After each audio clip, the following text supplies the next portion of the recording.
योग परिवर्तक परम संत बाबा जय गुरुदेव जी महाराज, इनके चरणों में कोटि कोटि प्रणाम। ईश्वर भगवान और उनकी दृष्ट अदृश्य शक्तियों को भी कोटि कोटि प्रणाम। साथ ही साथ यहाँ पर उपस्थित ग्वालियर, आगरा, भिंड, मुरैना, दूर दराज से आए हुए सभी माता पिता भाई बहनों को बड़े प्रेम के साथ जय गुरुदेव, जय गुरुदेव। प्रेमियों, आज का दिन हमारे आपके लिए परम सौभाग्य का है, क्योंकि परम सौभाग्य का इसलिए कहा कि आज हमारे आपके हाथ में हमारी आयु नहीं है। भले ही मानव तन हमें मिला है, सांसों की पूंजी हमें मिली है, लेकिन कब किसका समय पूरा होगा ये किसी के हाथ में नहीं है। और आज अगर यहाँ बैठकर हम आप सत्संग सुन रहे हैं तो ये गुरु महाराज की हमारे ऊपर अपरंपार दया है कि आज हम यहाँ बैठकर सत्संग को सुन रहे हैं। इसलिए गुरु महाराज हमेशा कहते हैं कि समय के रहते हुए अगर आप अपना काम कर लो तो इस संसार से जाने के बाद आपको न दुख होगा न तकलीफ।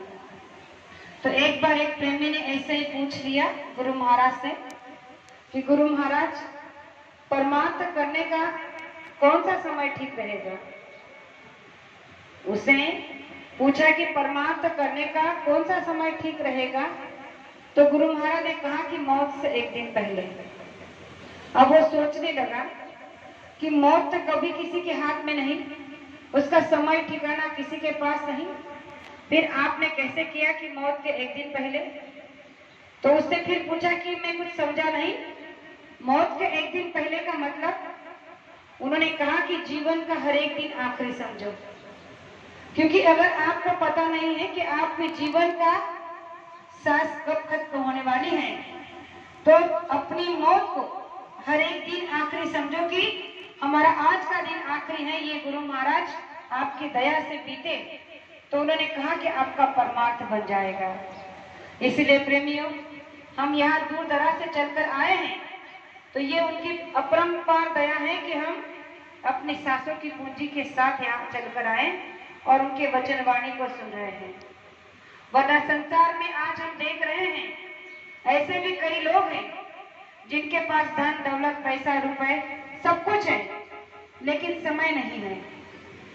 उनके पास समय नहीं है कि चलकर यहाँ आए, बैठे, घंटा दो घंटा परमार्थ का समय दे, आत्मा के ज्ञान के लिए कुछ सुने। क्यों नहीं है? क्योंकि उनके भाग्य में नहीं है। ये जो परमार्थ होता है ये एक भाग्य के विषय में आता है। गुरु महाराज हमेशा कहते हैं कि गुरु सबके भाग्य में नहीं होते। वो तो सौभाग्य की बात है कि आप हमको गुरु मिल गए, और मिले भी कैसे? हम खुद चलकर नहीं गए, गुरु महाराज चलकर हमारे पास आए। यहाँ पर कोई ऐसा बेटा नहीं है कि उसने खुद होकर कहा कि नहीं मुझे मथुरा जाना है, गुरु से नामदान लेना है, क्योंकि हम अंदर से इतने चतुर चालाक बेईमान हैं कि सच्चाई के रास्ते पर चलना नहीं चाहते हैं। और गुरु महाराज ने देखा कि इन्होंने हर जन्म में यही किया है, जन्मे हैं मरे हैं, जन्मे हैं मरे हैं।